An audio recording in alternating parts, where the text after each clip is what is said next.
오늘 하나님의 말씀 에베소서 5장 21절에서 24절까지 말씀입니다. 에베소서 5장 21절에서 24절까지 말씀 제가 읽어드리도록 하겠습니다. 그리스도를 경외함으로 피차 복종하라. 아내들이여 자기 남편에게 복종하기를 주께 하듯 하라. 이는 남편이 아내의 머리됨이 그리스도께서 교회의 머리됨과 같음이니 그가 친히 몸의 구주시니라. 그러나 교회가 그리스도에게 하듯 아내들도 범사에 그 남편에게 복종할지니라. 아멘. 자, 오늘부터 들어가는 부분은 지금 지나쳐온 부분들에 비해서는 훨씬 쉽습니다. 쉽지만 논란이 많은 곳이에요. 논란이 많다는 이야기는 뭐냐면 쉽다 보니까 오해하기가 쉬워서 그렇습니다. 지금요, 우리가 무슨 이야기를 나누고 있었냐면 이 에베소서 5장으로 들어오면서 빛의 자녀들처럼 행하라 라는 말이 있었어요. 그러니까 빛의 자녀들처럼 행한다는 게 무슨 의미냐? 어둠에 속한 자들과는 달리 빛의 자녀, 하나님의 자녀로 행하려면 그러면 하나님을 따라가는 사람이 되어야 되는 거죠. 당연한 이야기예요. 그럼 그 하나님을 따라가는 모습, 빛의 자녀로서 살아가려면 뭐가 필요하냐? 지혜가 필요하다고 이야기했어요. 그럼 지혜라는 게 뭐냐? 하나님의 뜻을 아는, 주의 뜻이 무엇인지를 깨달을 수 있는 게 지혜예요. 그럼 주의 뜻이 무엇인지를 깨달으려면 성령 충만을 받아야 되고, 그 성령 충만을 받으면 우리에게 어떤 모습이 나타난다라고 이야기가 나왔던 거냐면 바로 지난주에 보았던 19절에서 21절까지의 모습이 나왔던 거예요. 그 부분을 다시 한번 보여드릴게요. 자, 19절에 이렇게 나왔었어요. 시와 찬송과 신령한 노래들로 서로 화답하며 너희의 마음으로 주께 노래하며 찬송하며 범사에 우리 주 예수 그리스도의 이름으로 항상 아버지 하나님께 감사하며 그리스도를 경외함으로 피차 복종하라. 자, 19, 20, 21절로는 이렇게 보이는데 여기에는 명령형 분사가 5개가 들어가 있다고 말씀을 드렸었어요. 그 5개를 중심으로 이 19절의 뒷부분을 칸을 바꿔서 보여드리면 이렇게 보여집니다. 서로 화답하며가 첫 번째 줄, 그 다음에 주께 노래하며 찬송하며 2개가 나오고, 그 다음에 20절에 감사하며가 나오고 21절에 피차 복종하라가 나오는 거예요. 그러니까 지금 뭘 여러분들께 보여드리고 있는 거냐면 5개의 명령이 화답하며 노래하며 찬송하며 감사하며 복종하며인데 샌드위치 구조로 성도들 간에 서로 화답하고 서로 복종하는 것이 나오고, 그 안에 들어가는 것이 뭐냐면 노래하고 찬송하고 감사하는 게 나오는 거예요. 자, 이 부분에 대해서 지난주에 제가 설명을 드리면서 뭐라고 설명을 드렸냐면 노래하며 찬송하며라고 하는 거는 골로새서를 볼 때 그냥 찬송이라는 말과 똑같다고 했어요. 그러니까 결국 무슨 얘기냐면 지금 빛의 자녀로서 하나님의 주의 뜻을 깨닫는 지혜를 갖고 성령 충만을 받으면 어떤 모습이 나타나느냐 하면은 성도들 간에는, 이 교회 공동체 안에서 성도들 간에, 아니면 이웃이라고 보셔도 돼요. 성도들 간에는 말씀을 노래로 말씀을 서로 이야기하고, 그리고 서로 복종하는 모습이 나타나고, 그리고 하나님과의 관계에서는 찬양하고 감사하는 모습이 나타난다 라고 지금 이야기하고 있는 모습을 우리에게 보여주고 있는 거예요. 그 말을 우리가 골로새서의 말씀과 비교해 볼 수 있어요. 자, 골로새서의 말씀과 이 말씀을 비교해서 보여드릴게요. 자, 여기 보시면은 어떤 모습이 나오는지를 보세요. 지금 에베소서 5장 19절에서 21절 말씀을 제가 나누어서 설명을 해드렸잖아요. 그러면 지금 지난주에 우리가 보았던 게 19절에 나오는 시와 찬송과 신령한 노래들로 서로 화답하며가 골로새서 3장 16절에서는 피차 가르치며 권면하고 시와 찬송과 신령한 노래를 부르며, 이게 같은 얘기라고 했잖아요. 그래서 서로 화답하며, 서로 말한다는 의미가 서로 가르치고 권면한다는 의미로 해석을 하셔야 된다라고 설명을 드렸어요. 자, 그러면 그 다음에 오늘 볼 내용, 너희의 마음으로 주께 노래하며 찬송하며 범사에 우리 주 예수 그리스도의 이름으로 항상 아버지 하나님께 감사하며에 해당되는 골로새서의 말씀은 감사하는 마음으로 하나님을 찬양하고 또 무엇을 하든지 말에나 일에나 다 주 예수의 이름으로 하고 그를 힘입어 하나님 아버지께 감사하라. 요 둘 빨간색으로 표시된 곳들이 서로 매치가 되는 부분이거든요. 자, 그러면 이게 같은 이야기라는 건데 이게 양쪽이 두 토막씩 나눠지는 거예요. 그러니까 앞부분 너희의 마음으로 주께 노래하며 찬송하며라는 이 부분과 골로새서 3장에 나오는 감사하는 마음으로 하나님을 찬양하고가 같은 이야기라는 거예요. 그리고 그 뒷부분 범사에 감사하며라고 나오는 게 골로새서 17절에 나오는 무엇을 하든지 말에나 일에나 다 감사하라. 이게 같은 이야기라는 거예요. 자, 그러면 여기서 이 두 가지를 우리가 좀 따로 보실 필요가 있다는 거예요. 뭐냐면 지금 첫 번째 나오는 부분이 뭐냐면 너희의 마음으로 주께 노래하며 찬송하며, 이 부분이 골로새서를 보니까 감사하는 마음으로 하나님을 찬양하고와 같은 의미라는 거거든요. 그 말은 뭐예요? 위에서는 노래하며 찬양하며 밖에 없어요. 근데 그걸 골로새서에서 뭐라고 설명하냐면 감사하는 마음으로 하나님을 찬양하며라고 말한다고요.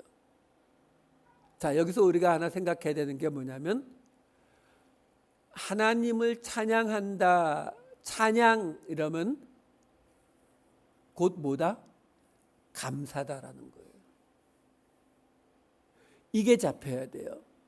왜 그러냐면 우리는 지금 오늘 저도 지금 앞에 찬양하느라고 진이 다 빠졌는데 이 찬양이라고 하는 게요, 우리가 찬양을 할 때 이게 이 당시 이 초대교회의 모습과 지금 우리와 다른 부분들이 많이 있다고 말씀을 드렸잖아요.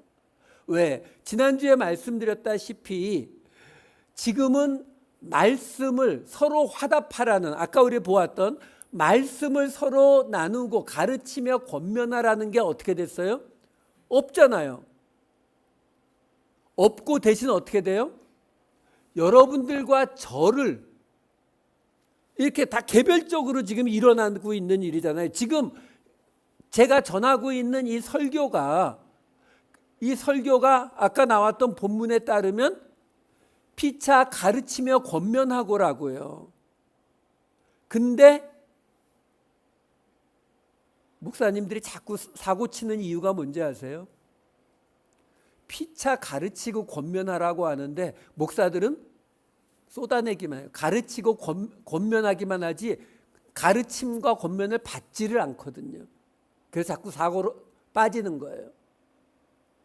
근데 지금 현재 우리의 이 시스템에서는 말씀을, 노래를 피차 가르치며 권면하는 이게 아주 힘이 들어요. 그러니까 어쩌다 모여 앉으면 도리어 이게 안 해보니까, 우리 그 잘 아시잖아요. 민주주의를 몇백 년 동안 했던 영국이나 유럽이나 이런 사람들은 그래도 꾸역꾸역 잘 꾸려나가는데 민주주의를 몇십 년밖에 해보지 않았던 우리 한국이나 또는 뭐 더 후진국적인 나라들을 보면 어때요? 국회에서 막 주먹질하고 싸우고 그러잖아요. 그거 왜 그래요? 별로 안 해봐서 그래요.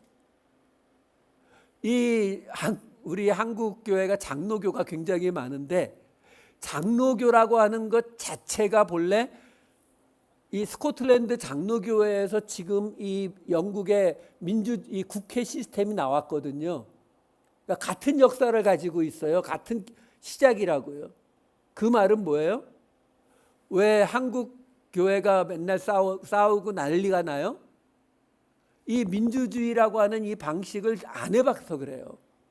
그러니까 우리도 영국처럼 한 500년쯤 하면 그러면 지금보다 훨씬 나아질 거예요. 기대를 가지세요. 물론 우리는 못 보겠지만 이건 그렇다고요. 그러니까 이게 뭐냐면 많이 하지 않으면 이게 어느 날 한순간에 우리가 한 사람이 뭘 딱 깨달았다고 변해지는 게 아니거든요. 왜? 공동체 전체가 변해야 되는 거니까. 그러니까 말씀을 서로 가르치고 권면하는 게 지금 안 되죠. 나이가 많으신 장로님이 젊은 청년에게 말하려고 해도 왜 그러세요? 이러고 가버릴걸요 아마. 왜 목사님도 아니신데 뭐 이러고. 똑같아요. 찬양도요. 찬양도 지금 우리 시스템은 어떤 시스템이냐면 앞에서 찬양을 인도하는 자가 찬양을 하고 그리고 여러분들은 앉아서 그 찬양을 그냥 받는 입장이에요. 그냥 그 찬양을 함께 부르는 걸로 끝을 내버린다고요. 근데 이 당시의 찬양은 그럴 수가 없죠. 왜?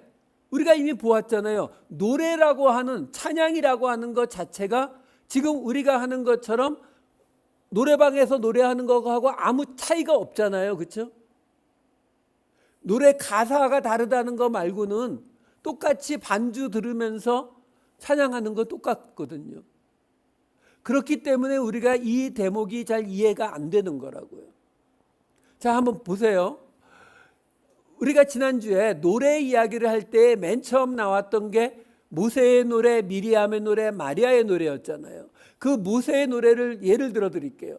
그 노래 시작이 이렇게 시작됐었어요. 출애굽기 15장 1절과 2절을 보시게 되면 모세와 이스라엘 자손이 이 노래로 여호와께 노래하니 일렀으되 내가 여호와를 찬송하리니 그는 높고 영화로우시며 말과 그 탄자를 바다에 던지셨음이로다.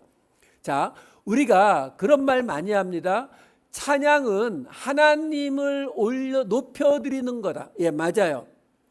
찬양은 하나님께 영광을 돌리는 거다. 예, 맞아요. 그런데 우리가 좀 솔직해질 필요는 있어요. 뭐냐면 우리는 과연 하나님을 높여드리고 하나님께 영광을 돌리기 위해서 우리가 찬양을 할까요? 뭐 할 수도 있겠죠. 뭐 찬양 한 10곡쯤 하면서 그중에 한두 곡 정도는 그렇게 할 수도 있겠죠. 아니잖아요. 솔직해지자고요. 솔직히 우리는 그것이 설교든 찬양이든 기도든 그 어떤 것이든 내 마음에 드느냐가 더 문제잖아요.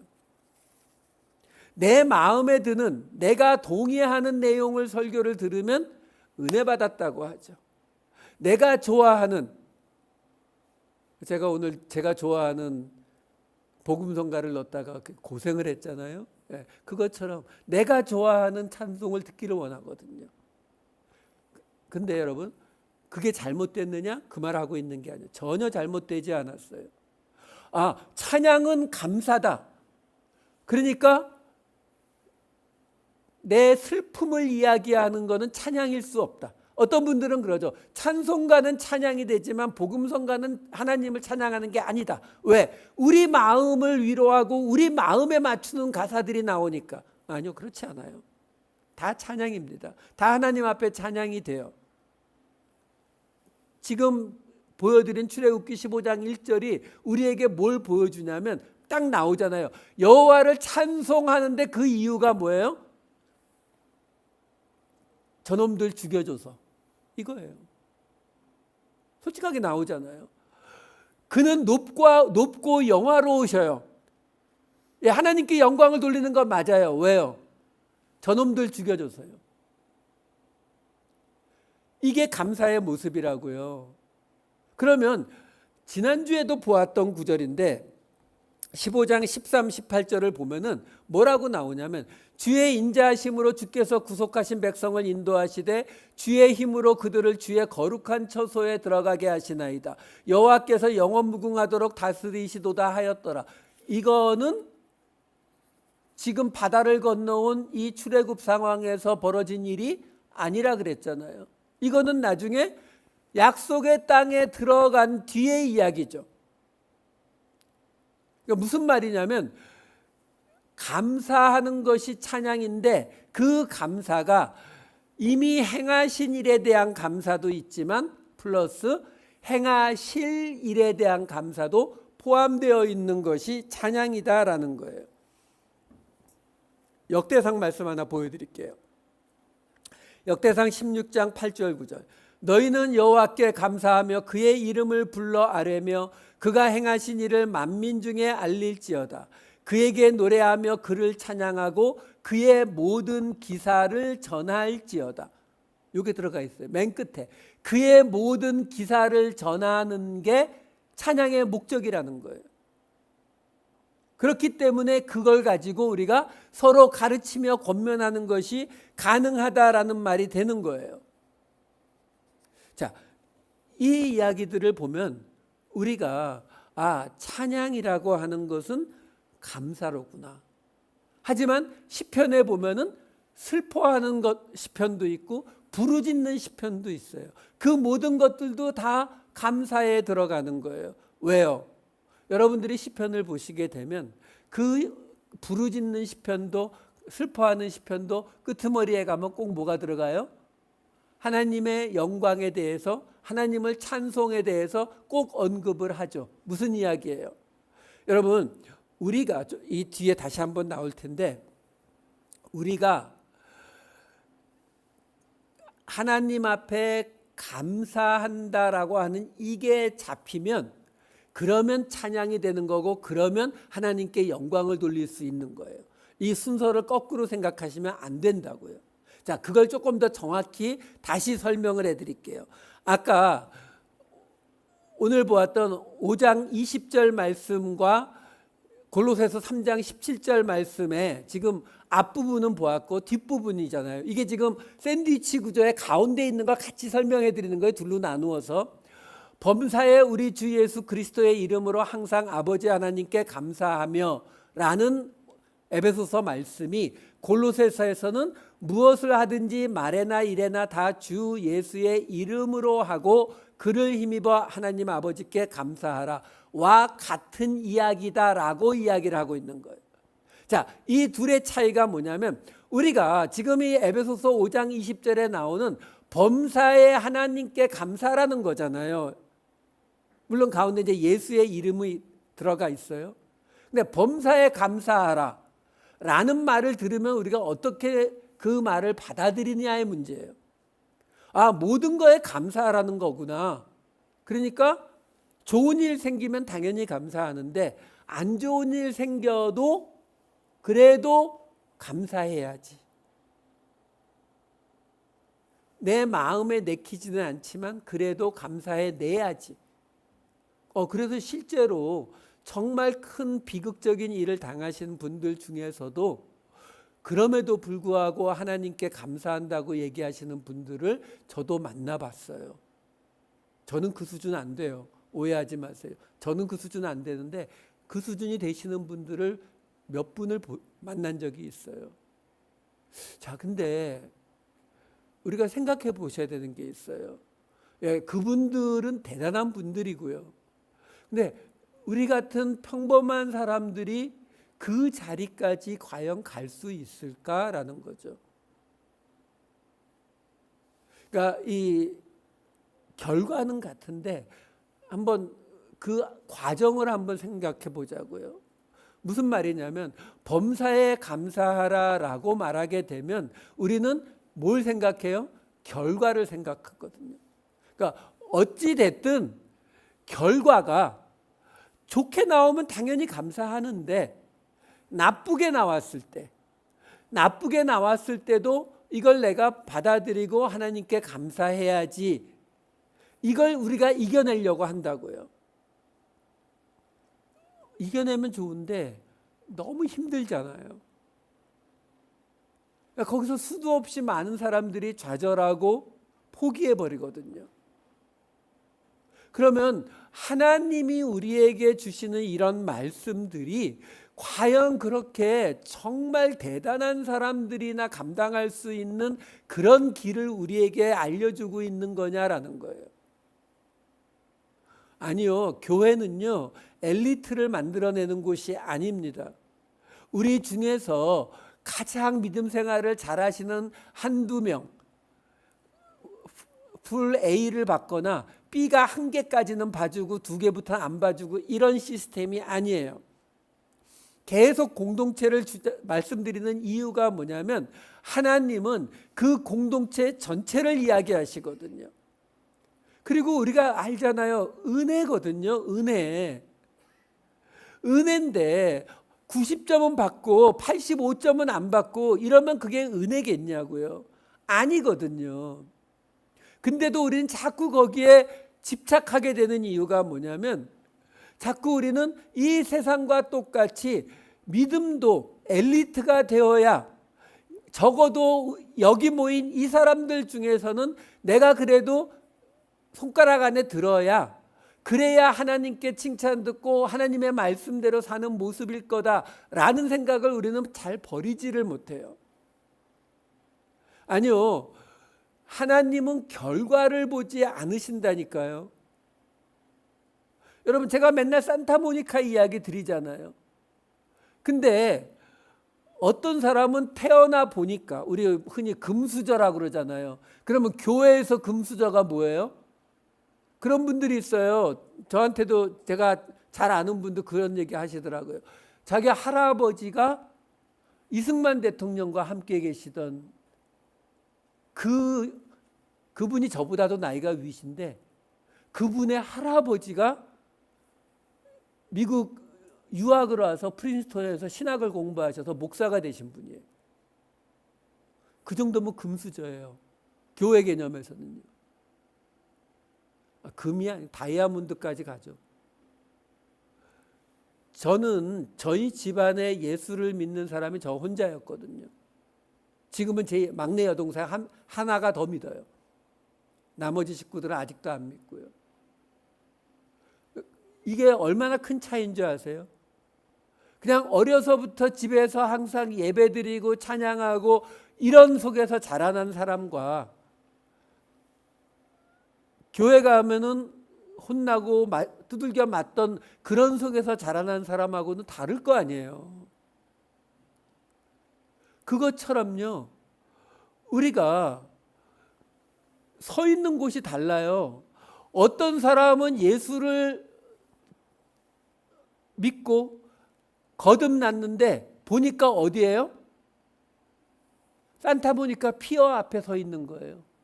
그러니까 한 발자국 딱 걸어가니까 산타모니카 도착 이렇게 되고, 어떤 사람은 예수 믿고 보니까 어디 있어요? 뉴욕에. 그럼 그 사람이 산타모니카까지 다 와요? 아니요. 아주 잘 오면은 중간에 저기 어디 루지애나나 루지애나 남쪽인가, 하여간 중간쯤 오다가 그냥 죽어요.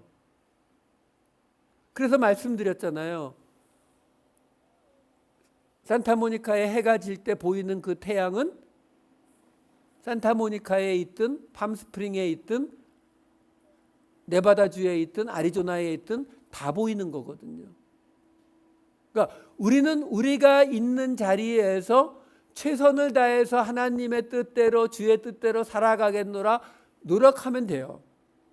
어디까지 도달해야 된다, 평점 몇 점을 맞아야 된다, 이런 게 없는 거라고요.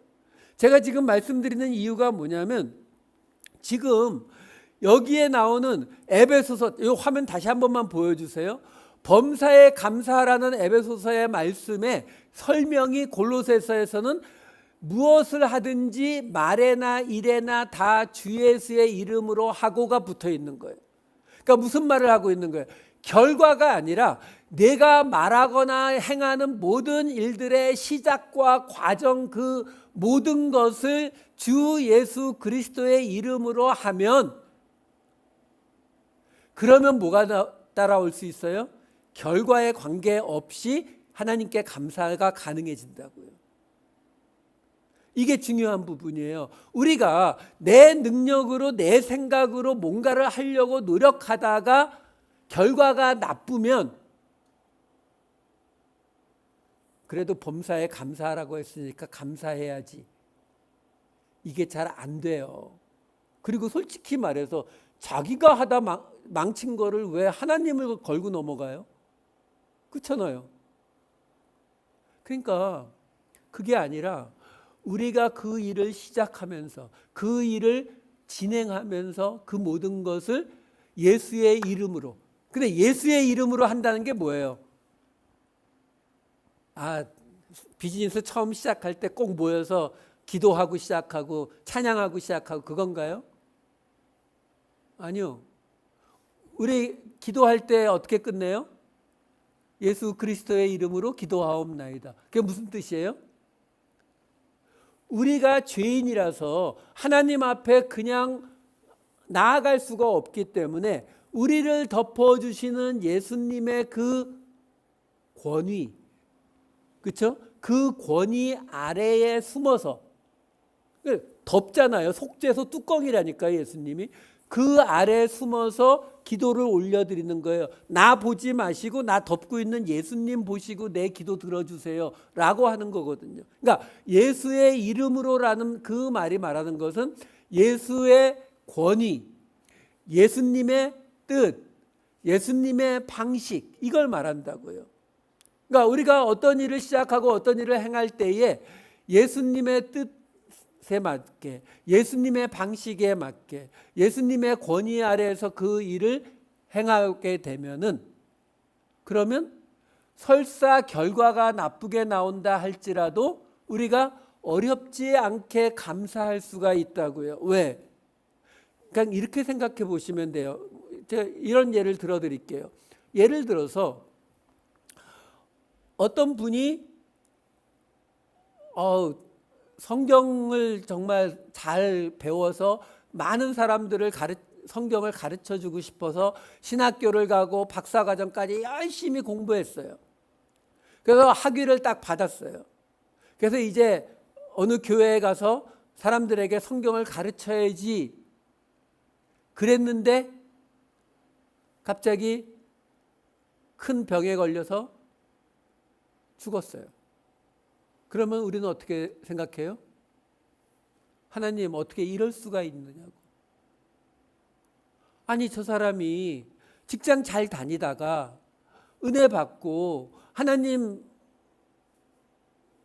일 감당하겠다고 신학교 가서 열심히 공부하고 그렇게 했는데, 아니 공부하는 도중도 아니고 다 마쳤는데 이제 와서 갑자기 데려가시면 그러면 어떻게 이럴 수 있습니까? 이렇게 될 수 있잖아요. 근데 우리는 다 알지 못하죠. 근데 만약에 그분이 공부를 하는 그 과정 속에서 어떤 한 사람이 옆에 와서 묻는 말이 있어서 그거를 자기가 공부한 대목이어서 아주 잘 설명해 줬다고 쳐요. 근데 그 사람이 나중에 빌리그레암이 되었다든가, 아니면 그 사람에게 배운 그 제자가 다윗이 되었다든가, 이것도 가능한 거잖아요. 우리는 모르죠. 짧게 살고 가는 우리는 모르지만, 제가 여러 번 말씀드리지만 아브라함도 모세도 다윗도 수천 년 후에 한국 사람들은 우리가 모여서 이렇게 자기들의 이야기를 가지고 하나님의 이야기를 하고 있을 거라고 상상을 0.001%라도 했을까요?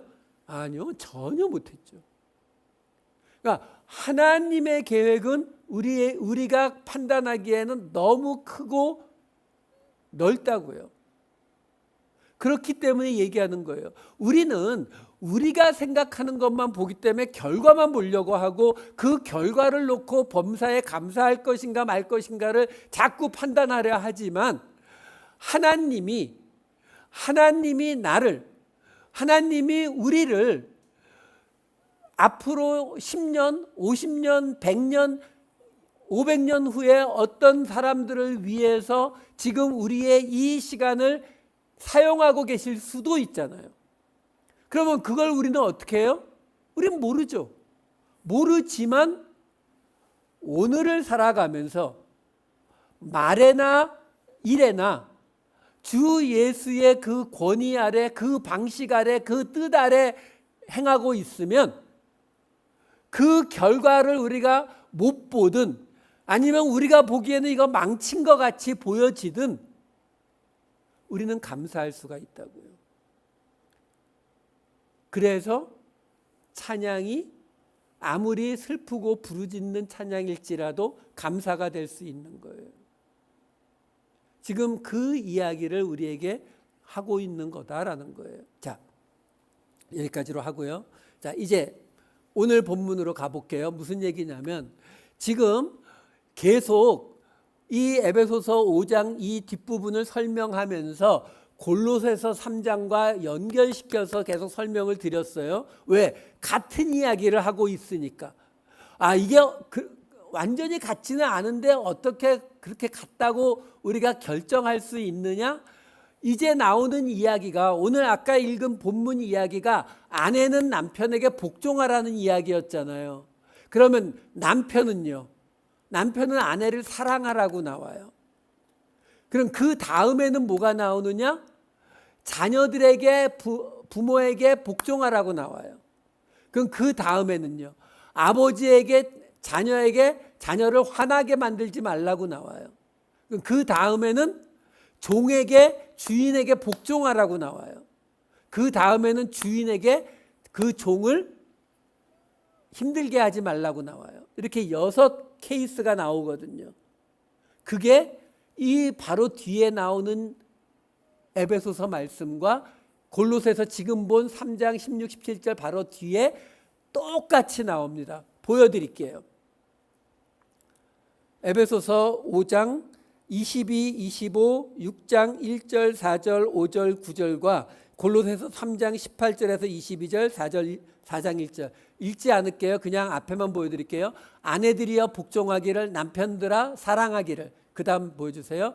에베소서 6장 1절과 4절과 5절과 9절 자녀들아 부모에게 순종하라. 아비들아 노엽게 하지 말라. 종들아 상전에게 순종하라. 9절 상전들아 위협을 그치라.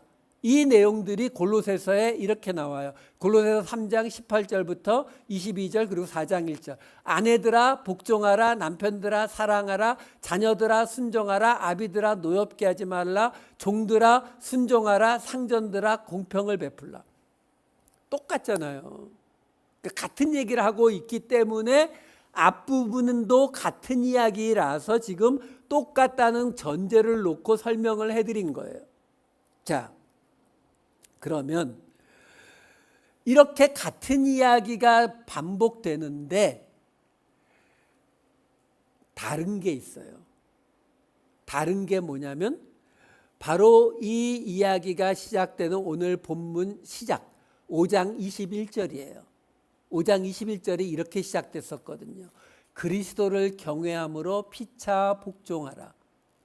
이 말이 골로새서에 없어요. 근데 다음 주에 말씀드리겠지만 이 이야기가 5장 21절부터 5장 끝인 33절까지 가요. 그리고 부모와 자녀 이야기, 종과 주인의 이야기가 6장 1절부터 6장 9절까지 가거든요. 자, 그런데 이 전체 이야기의 제목으로 붙은 게 이 5장 21절이에요. 그리스도를 경외함으로 피차 복종하라는 이 구절. 근데 이게 골로새서에는 없어요. 그래서 우리가 어떻게 보냐면 골로새서가 에베소서보다 먼저 쓰여졌을 것이다 라고 봐요. 왜냐하면 이 구절이 아주 중요하거든요. 그러니까 사도 바울이 똑같이 남편과 아내, 부모와 자녀, 종과 주인의 관계에 대해서 설명을 다 해놓고 그 설명을 대표하는 제목으로 붙여놓은 게 5장 21절이거든요. 근데 이것을 골로새 교회에 보내면서는 이걸 잘라내고 보냈다라고 보기가 너무 어려워요. 그것보다는 골로새 교회에 이렇게 보냈었다가 에베소 교회에 다시 같은 내용을 쓰면서 전에 썼던 내용을 요약해서 제목을 붙여서 이해하기 쉽게 만들었을 것이라고 보는 것이 제 생각이에요. 어찌됐든 그게 중요한 건 아니지만요. 자, 문제는 이 5장 21절 말씀에 중요한 말이 두 개가 나와요. 첫 번째가 뭐냐면 그리스도를 경외함으로라는 말과 피차 복종하라, 이 두 단어예요. 여기에서 경외함으로라고 번역이 된 단어는 푸오부스라고 하는 헬라어 단어인데 이 단어의 뜻이 뭐냐면 두려운이란 뜻이에요. 그러니까 이게 히브리어 야레라고 하는 데서 오는 거거든요. 그러니까 여호와 하나님을 경외하라. 여호와를 경외하는 것이 지식의 근본이거늘. 뭐 이런 거 할 때 나오는 거예요. 그러니까 하나님을 두려워할 줄 알아야 돼요. 우리가 왜 하나님의 뜻을 자꾸 무시해요? 한마디로 말하면 하나님이 안 두려운 거예요. 우리가 하나님이 아니라 트럼프 대통령이라고 생각해 보세요. 요즘 그 사람은 막 자기 마음대로 해도 다른 나라 대통령들도 찍소리를 못해요. 왜냐면 진짜 덤빌까 봐 막. 그렇잖아요. 그게 무슨 말이에요? 트럼프 대통령을 두려워하니까 하라는 대로 막 그냥 하잖아요. 사람들이. 똑같아요. 우리가 하나님의 뜻대로 행하지 않는 이유는 하나님의 뜻을 모르거나 아니면 아는데 행한다는 얘기는 안 두려워한다는 거죠. 자, 그런데 이게 왜 여기서 중요하냐면 하나님을 경외하라는 말은 성경에 수도 없이 많이 나옵니다. 주를 경외하라, 두려워하라라는 말도 몇 번 나와요. 주, 큐리오스. 근데 그리스도를 두려워하라. 이게 경외함이라는 번역이 정확하지 않은 거예요. 직역하면 두려워하라는 거예요. 이런 말은 전혀 없어요. 왜? 우리도 그렇잖아요, 여러분. 우리가 하나님이라고 생각하면은 아버지 느낌이 있고 예수님 그러면은 어머니 느낌이 있잖아요.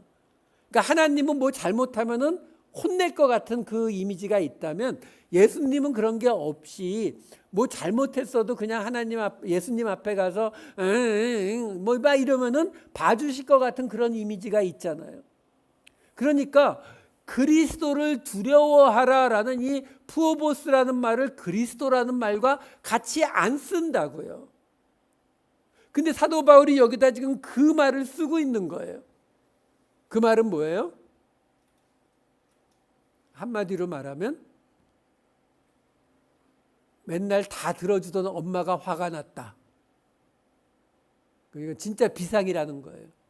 그러니까 사도 바울이 할 수 있는 한 이거는 가장 심각한 상황이다라고 강조해 주고 있는 거예요. 이거는 너희가 무조건 들어야 된다고요. 그게 뭐라고요? 피차 복종하라는 거예요.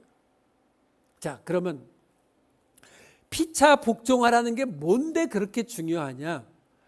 여기서 지금요, 복종하라라고 되어 있는 이 헬라어 단어가 휘포타소라는 단어예요.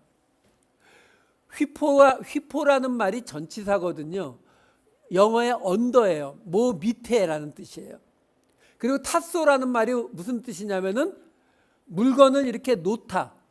그러니까 물건을 놓으니까 쭉 늘어놓으면 배열하다도 되고 정돈하다도 돼요. 그러니까 물건을 놓다, 두다, 정돈하다, 배열하다의 뜻을 가진 단어가 이 타소라는 단어예요. 그러니까 휘포와 타소가 합쳐진 단어니까 뭐예요? 뭔가를 밑에다가 놓다라는 거예요. 그러니까 뭐를 놔요? 나를. 그러니까 나를 다른 사람의 밑에다가 놓으니까 순종하다, 복종하다의 뜻이 되는 거예요. 그게 이 휘포타소예요. 그러니까 지금 사도 바울이 자기가 할 수 있는 최대의 방법, 전혀 사용하지 않는 방법까지, 너희 이렇게 하면은 너희를 구원하시는 구원자로 오신 그리스도께서도 화를 내시고 벌하실 거야. 그러니까 그리스도를 두려워하는 마음으로 꼭 해야 되는 게 뭐냐면 서로 스스로를 다른 사람의 밑으로 내려놓도록 해라. 그러니까 낮은 자리로 내려가라는 거죠. 이 이야기를 하고 있는 거거든요. 자, 근데 문제는 그러면 이게 제목이 뭐라고요? 피차, 알렐로니, 피차, 서로 아래로 내려가라는 거거든요. 그럼 지금 첫 번째 이야기가 남편과 아내였잖아요. 그러니까 아내더러 복종하라고 얘기했었거든요. 자, 그 얘기 보기 전에 그러면 그 다음에 나오는 부모와 자녀 사이에 자녀가 순종해야죠. 종과 주인, 종이 순종해야겠죠. 그 구절이 6장 1절과 5절에 이렇게 나옵니다. 자녀들아 주 안에서 너희 부모에게 순종하라. 이것이 옳으니라. 종들아 두려워하고 떨며 성실한 마음으로 육체의 상전에게 순종하기를 그리스도께 하듯 하라. 자, 여기 순종하라가 어떤 단어를 썼을까요? 아까 말한 휘포타소를 썼으면 쉽죠. 근데 그렇지 않아요.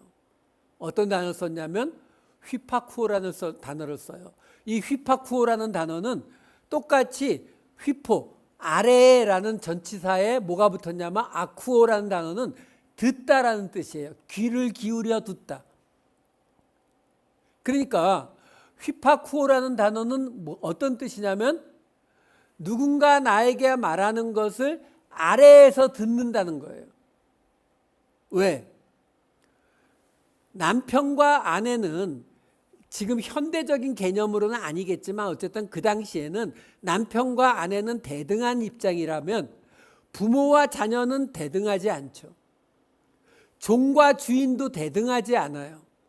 일방적으로 명령하는 관계잖아요. 그러니까 이 관계에서 자녀가, 종이 부모나 주인에게 순종하는 거는 다른 단어 휘파쿠오를 쓴다고요. 자, 그러면 근데 이렇게 생각해 보시면 돼요. 사도 바울이 지금 설명하는 것을 이해시키려면 가장 좋은 거는 휘포타소라고 하는 애초에 썼던 단어를 똑같이 쓰는 게 제일 좋아요. 왜? 피차 복종하라고 했으니까 그 피차 복종하는 그 단어를 남편에게도 아내에게도 부모에게도 자녀에게도 주인에게도 종에게도 똑같이 쓰면 읽는 사람이 쉽게 이해가 되잖아요. 자, 근데 문제가 있죠. 어떤 문제가 있어요? 부모와 자식은 대등하지 않거든요. 다시 말해서 자녀에게 부모에게 순종하라라고 지금 말하고 있지만 부모에게 자녀에게 순종하라라고는 말을 할 수가 없는 거예요. 다른 말을 써야 된다고요. 종과 주인도 마찬가지라고요. 자, 그러면 어떤 문제가 생기냐면 제목에 피차 복종하라 휘포타소라고 제목을 붙여놨어요. 그럼 밑에 휘포타소가 쭉 나와야 되는데 이 부모 자녀와 종과 주인에는 휘포타소를 못 쓴다고요. 그 휘파쿠오라는 다른 단어를 갖다 집어넣었잖아요. 자, 그러면 무슨 말이 되는 거냐면 제목은 휘파쿠오 복종하라를 썼지만 그 복종하라는 개념 안에 휘포타소와 휘파쿠오 두 개가 다 들어가 있는 거죠. 그러니까 두 개의 다른 단어가 한 단어 아래에 같이 포함되는 걸 보여주는 거예요. 자, 사도 바울이 이렇게 하게 되면은 이걸 읽는 사람들이 아무래도 이해도가 떨어질 수밖에 없어요. 그럼에도 불구하고 사도 바울이 이렇게 한 이유가 뭐냐?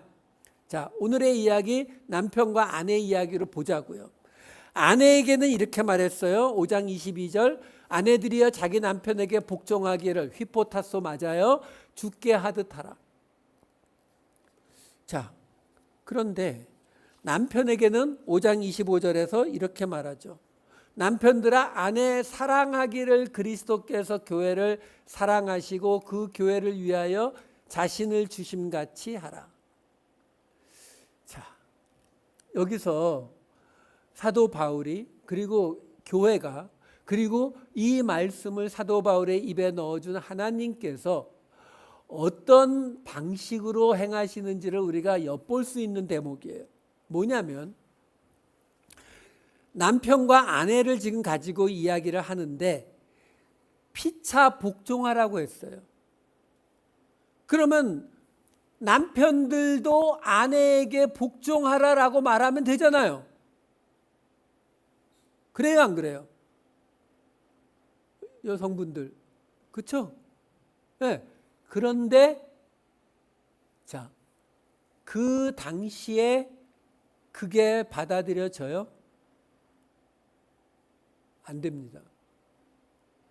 대등하지만 사실은 대등하지 않죠. 그 당시 사회가 그랬잖아요. 부모와 자식도 지금이야 부모가 자식을 때렸다가는 경찰에 잡혀가지만 그 당시에는 부모가 자식을 죽여도 벌 받지 않았어요. 주인이 종을 죽여도 문제가 없었다고요. 근데 이런 상황 속에서 그냥 피차 복종하라라고 말하면 되겠어요? 안 되죠. 하나님께서는요, 우리에게 이 말씀들을 주실 때에 그 말씀을 통해서 우리가 생각하는 것처럼 이 세상의 잘못된 부분들을 다 고치시겠다라는 의도를 갖고 그 말씀들을 주지 않으세요. 그렇기 때문에 지금 보세요. 5장 22절과 24절을 보여드릴게요. 여자분들 보세요. 아내들이여 자기 남편에게 복종하기를 주께 하듯 하라. 교회가 그리스도에게 하듯 아내들도 범사에 자기 남편에게 복종할지니라. 이거 다 휘포타스예요. 여자에게는 정확히 이 단어를 씁니다.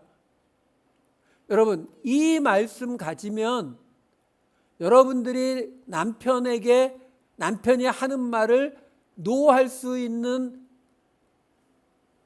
1%의 가능성도 없어요. 그렇잖아요. 지금 두 번이나 뭐라고 말해요? 죽게 하듯 하고 교회가 그리스도에게 하듯 하래요. 여기에 예외가 있을 수 있어요, 없어요? 없어요. 그러니까 오늘 집에 가셔서부터는 남편에게 100%. 1%라도 어긋나면 여러분들은 구원의 길에서 아니겠죠. 자, 그런데 남편에게 하는 말씀은 뭐라고 나오는지 볼까요? 25절과 28절 보시면은 아내 사랑하기를 그리스도께서 교회를 사랑하시고 교회를 위하여 자신을 주심같이 하라. 아내 사랑하기를 자식이 자신과 같이 하라. 그러니까 예수님이 교회를 위해서 십자가에 달리신 것처럼 언젠간 내가 당신을 위해서 내가 큰 희생, 내 목숨까지 바칠 거야. 당신이 혹시 사고를 당해서 물에 빠져서 죽게 되면 내가 내 목숨을 버려서라도 당신을 구할 거야.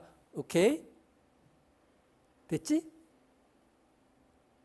지금 이 25절, 28절 말씀은 그것만 하면 돼요. 더 이상 뭐 없잖아요. 불평등합니다. 이 말씀은요. 이렇게 불평등하게 되는 이유가 뭐예요? 그 당시 상황이 그렇기 때문에요. 그래서 사도 바울이 이 제목을 거는 거예요. 왜? 아마도 제 생각이지만 골로새 교회에 골로새서를 보내고 났더니 얘네들이 어떤 일이 벌어졌다고요? 그러고 있겠죠. 남편들은 봐라 이러고 있었을 것이고 아내들은 이게 뭐야? 이러고 있었을 거라고요. 그래서 사도 바울이 제목을 붙이는 거죠. 지금 휘포타소도 휘파쿠오도, 그리고 남편에게는 지금 아내는 휘포타소, 복종하라 했는데 남편은 아가파우를 쓰거든요. 사랑하라라고 말하잖아요. 근데 그 사랑이 어디에 들어가 있는 개념이라고요? 제목인 휘포타소 밑에 있는 개념으로 보라는 거예요. 이게 이해가 되셔야 돼요. 지금요, 우리가 따라온 이 이야기가 어떻게 왔었는지를 다시 한번 짚어드릴게요. 에베소서 5장 처음 시작 1절 2절에 이렇게 왔었거든요. 사랑을 받는 자녀같이 너희는 하나님을 본받는 자가 되어서 그리스도가 너희를 사랑하신 것 같이 너희도 사랑 가운데 행하는데, 그 사랑 가운데 행한 모습이 자신을 버리사, 우리를 위해 자신을 버리사 향기로운 제물과 희생 제물로 하나님께 드리셨다고. 근데 예수님이 우리를 사랑하셔서 당신을, 그 몸을 바쳐서 우리를 제물이 되셨는데 그 사랑을 똑같이 행하라고 하잖아요. 그래서 그 사랑의 모습이 우리가 잘 아는 로마서 12장 1절의 모습이잖아요. 너희 몸을 하나님이 기뻐하시는 거룩한 산제물로 드리라고. 그 모습을 이야기하고서 에베소서 5장 8절 9절에는 뭐라고 얘기하냐면 너희가 빛의 자녀들처럼 행하라고, 너희에게서 모든 선함과 의로움과 진실함이 나타나게 하라고 이야기를 하잖아요. 그러니까 뭐라고 이야기하는 거냐면 이 에베소서 5장에 들어오면서 맨 앞에서 그리스도께서 너희를 위해서 죽은 것처럼 너희도 누군가를 사랑함으로 그들을 위해서 너희를 제물로 바쳐라, 그렇게 말해놓고 그 말을 뭐라고 얘기하냐면 너희가 이제 빛의 자녀가 됐잖니, 빛의 자녀가 됐으니까 하나님의 뜻이 이루어지는 선함과 의로움과 진리가 너희에게서 나타나게 해라. 그리고서 지난주에 보았던 15절 17절에 뭐라고 나왔던 거냐면 너희가 어떻게 행할지를 자세하게 주의해서 하나님의 지혜에 따라서 행하라. 근데 그 지혜가 뭐냐면 주의 뜻이 무엇인가를 이해하는 것이다, 이 설명을 했잖아요. 그러면 지금 이 이야기들이 어떻게 여러분들 바뀌어온 거냐면, 처음에는 너희가 그리스도를 따라 사랑으로 행하라, 너희 자신을 바쳐라.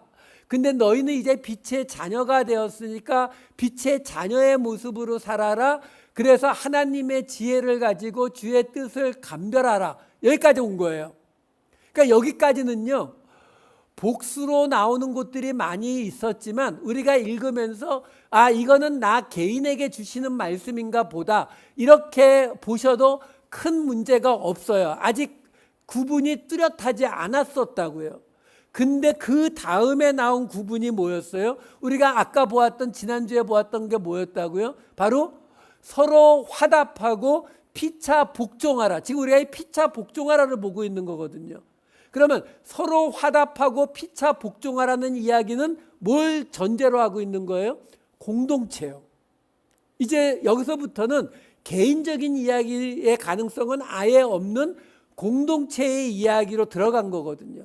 공동체로 들어가서 그 공동체 안에서 서로 가르치고 권면하면서 서로 자기를 낮은 자리에 두라, 피차 복종하라 라고 말한 거예요.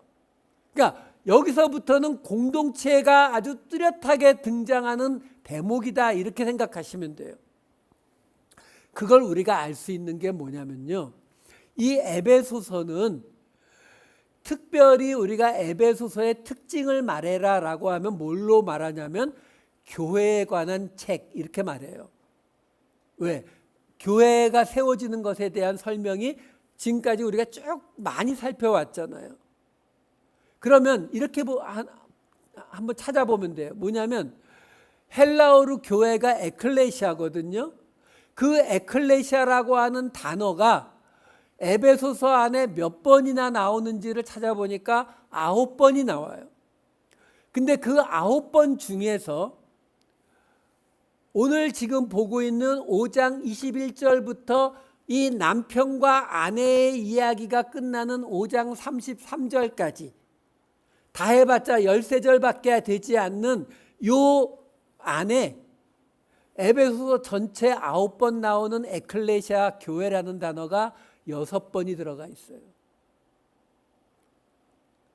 무슨 말이에요? 지금 남편과 아내 이야기를 하고 있잖아요. 근데 그 남편과 아내 이야기 안에 에클레시아가 6번이 나온다고요. 전체 9번 중에. 무슨 말이에요? 이거 남편과 아내의 이야기 아니라고요. 무슨 이야기라고요? 교회 이야기요. 그래서 이 끝에 이렇게 나오죠. 5장 31절 32절 하나. 예. 그러므로 사람이 부모를 떠나 그의 아내와 합하여 그 둘이 한 육체가 될지니 이 비밀이 크도다. 나는 그리스도와 교회에 대하여 말하노라. 사도 바울이 우리가 이럴 줄 알고 이 말을 여기다가 박아놨어요. 나는 지금 그리스도와 교회에 대해서 말하고 있다고 이것들아 이렇게 말하고 있는 거예요. 왜? 그런데도 우리 어떻게 해요? 이거 들고 남편에게 복종하래. 아내는 사랑하래. 이거를 이 구절을 부부가 사용하는 거는 좋을 때다 아니다? 예, 싸울 때 쓰거든요, 꼭. 예. 이거는 마치 여러분, 이거는 마치 뭐하고 똑같으냐면요. 저 실제로 봤어요. 뭐냐면 돼지고기가 몸에 안 좋다는 거예요. 그러니까 나중에 예수님 이 바울 때 와갖고 음식 가리지 않고 그냥 다 먹어도 좋다고 성경이 이야기하지만 애초부터 하나님이 돼지고기를 금하셨던 거에는 아무래도 건강에 안 좋기 때문에 소고기나 닭고기 같은 것도 다 있는데 왜 굳이 돼지고기를 먹냐. 돼지고기는 상하기도 쉽고 그러니까 안 먹는 게 더 좋다. 이렇게 말씀하시는 목사님 설교를 실제로 들어봤어요. 똑같은 거예요. 예를 들어서 예수님이 무화과 나무를 저주하지 않으셨냐.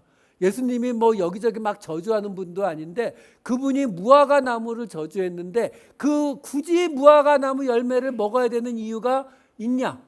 믿는 자가. 이렇게 말하면 뭐라고 대답하시겠어요? 그것과 똑같다고요. 지금 사도 바울은요.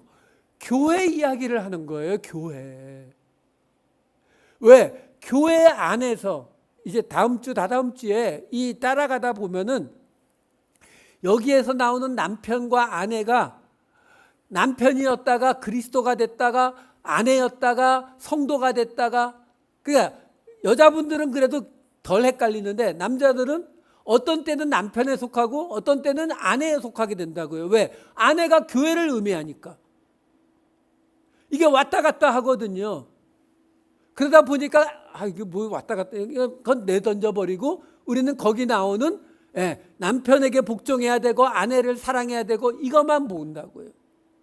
아니라고요. 이거는 교회에 대한 이야기 그리고 그 교회 안에서 우리가 그 교회 공동체를 위해서는 피차 복종해야 된다고요. 거기에서 여러분들이 여성분이라 하더라도 남편의 역할이 될 수가 있어요. 그러면 어떻게 해야 된다고요? 다른 성도들을 내 몸과 같이 사랑하셔야 되고 남편 입장이라고 해서 사랑만 하고 복종은 안 해도 된다가 아니라고요. 왜? 피차 복종하라는 제목 아래에 들어가 있는 거니까요. 자, 하나만 말씀드리고 마칠게요. 아까 에클레시아, 교회라고 하는 단어가 이 에베소서에 9번 나오는데 9번 중에 6번이 여기 나왔다고 했잖아요. 그럼 나머지 3번은 어떻게 나왔을까요? 그거 보여드릴게요. 뚝뚝 떨어져 있어요. 에베소서 1장 22절, 3장 10절, 3장 21절. 또 만물을 그의 발 아래 복종하게 하시고 그를 만물 위에 교회의 머리로 삼으셨느니라. 이는 이제 교회로 말미암아 하늘에 있는 통치자들과 권세들에게 하나님의 각종 지혜를 알게 하려 하심이니 교회 안에서와 그리스도 예수 안에서 하나님의 영광이 대대로 영원 무궁하기를 원하노라. 자, 이 세 구절만 모아도 여기 에베소서에 나오는 교회 이야기가 다 나옵니다. 예수 그리스도가 만물 위에 있는 교회, 하나님의 나라의 머리가 되셨고, 그 교회를 세우신 이유가 뭐냐면 이 세상 모든, 하늘에 있는 모든 권세와 통치자들에게 하나님의 지혜를 알게 하시는, 하나님의 지혜를 알아야 우리가 주의 뜻을 알고 간다고 했잖아요. 그것을 누가 한다고요? 교회가. 이게 하나님이 교회를 이 땅에 세우시는 이유고, 그래서 그 교회를 세워놓으시면 교회 안에서는 어떤 일이 벌어지냐면 하나님의 임재가 임한다고요. 하나님의 영광이 임하게 된다고요. 그 영광이 임하기 위해서 우리는 그 교회 안에서 피차 복종하는 모습으로 공동체를 이루어 가야 된다. 하나님의 나라는 우리가 서로 복종하는 모습으로 나타나야 된다라는 것을 이야기하는 거예요. 이 이야기는 남편과 아내 이야기 아닙니다. 부모와 자식 이야기 아니에요. 주인과 종 이야기 아니에요. 제가 왜 이 이야기를 몇 번씩 강조하냐면 자꾸 성경 말씀을 가지고 공화당 지지하는 이유, 민주당 지지하는 이유, 낙태를 지지하는 이유, 반대하는 이유, 동성애를 지지하는 이유, 반대하는 이유를 성경 말씀을 가지고 자꾸 찾으려고 하셔서 그래요. 사용하시려고 그래서 그래요. 아니라고요. 성경 말씀은 지금 요약해 보여드렸잖아요. 하나님이 이 땅에 예수 그리스도를 통해서 당신의 나라를 세우시고 그 당신의 나라를 통해서 하나님의 모습, 지혜를 보여주심으로 이 세상에 하나님의 영광이, 하나님이 임재하시는 공간을 만들어내는 것, 이게 이 성경의 목적이에요. 그 목적을 설명하는 과정들 속에서 어떤 대목들은 우리가 남편이 복종하는, 어떤 대목들은 아내가 복종하는 모습들로 보여지는 구절들이 있을지라도 그 구절들은 그 목적으로 주어진 구절이 아니다라는 겁니다. 내 목적을, 내 생각을 증명하기 위해서 성경을 사용하지 마시고 하나님의 지혜는 주의 뜻이 무엇인가를 깨닫는 것이 하나님의 지혜고 그것을 이루어내는 것이 빛의 자녀들의 모습이에요. 그 빛의 자녀의 모습으로 이 말씀 집에 가서 부부간에 사용하지 마시고 서로 복종하시고 서로 사랑하시면서 한 주를 하나님 안에서 지내신 저와 여러분 되시기를 우리 주님의 이름으로 축복합니다. 기도하시겠습니다. 사랑이 많으신 아버지 하나님, 저희로 하나님의 뜻이 무엇인지, 주께서 기뻐하시는 것이 무엇인지를 먼저 깨닫게 하시고 그 시작부터 과정까지 주의 이름으로 행하여 모든 것을 감사할 수 있는 우리, 피차 복종하고 피차 사랑하고 피차 서로를 위하며 이 하나님의 나라를 지켜가는 우리 모두가 되게 하여 주시옵소서. 감사드리옵고 이 모든 말씀 우리 주 예수 그리스도의 이름으로 기도하옵나이다. 아멘.